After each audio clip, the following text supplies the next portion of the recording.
Məbəs gününün və gecəsinin özünə məxsus əməlləri var. Gecəsinin əməllərindən biri qüsl almaqdır. Yaxşıdır ki, insan məbəs gecəsində qüsl alsın. Məbəs gecəsinin qüslünü alıram, qurbətən ilallah. Ondan sonra məğrib işa namazlarını qıldıqdan sonra bu gecənin 12 rükət namazı var. Namazlar forma etibarilə sübh namazı kimi qılınır, fəqət niyyəti ayrı olacaq. Misal üçün, məbəs gecəsinin namazını qılıram, qurbətən ilallah. 2 rükət qılınır, ta 12 rükət tamamlandıqdan sonra kiçik surələrdən, Kövsər, Fələq, İxlas, Nas surələrindən 7 dəfə oxunur. 7 dəfə surəni oxuduqdan sonra da bir dua var ki, o duanı biz yazılı şəkildə sizə təqdim edəcəyik. Əgər belə desək, yanınızda saxlamaq çətin olar. O dua oxunur və bu dua oxunduqdan sonra Allahdan hacətlərimizi istəyirik. Yaxşıdır ki, oyaq qalsın insan. Əgər kimin gücü çatarsa, oyaq qalsın, gecəni zikirlə başa vursun və bu gecənin əməllərindən biri də Həzrət Əli əleyhissalamın ziyarətnaməsidir.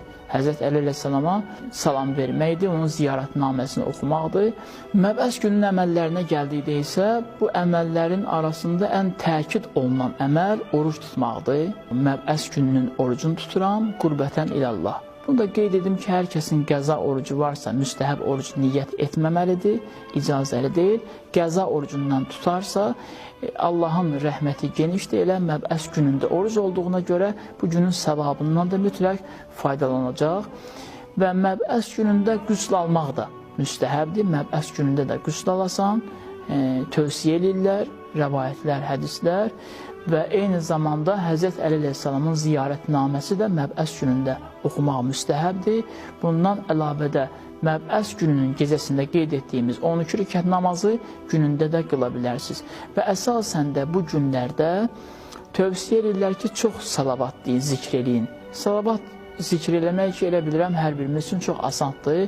Allahümmə salli alə Muhammed və ali Muhammed. Bu zikri çox qeyd etməyimizi tövsiyə edirlər. Elə daha məntiqə uyğundur, çünki bizim bu gündə Allah bizim üçün bir peyğəmbər göndərir, peyğəmbər seçir və bizim dünyamızı və axirətimizi abad edəcək bir şəxs peyğəmbərliyə seçilir və bizim onun üçün göndərdiyimiz salavat da ona olan bir təşəkkürümüzdür, səmimi diqqət göstərməyimizdir.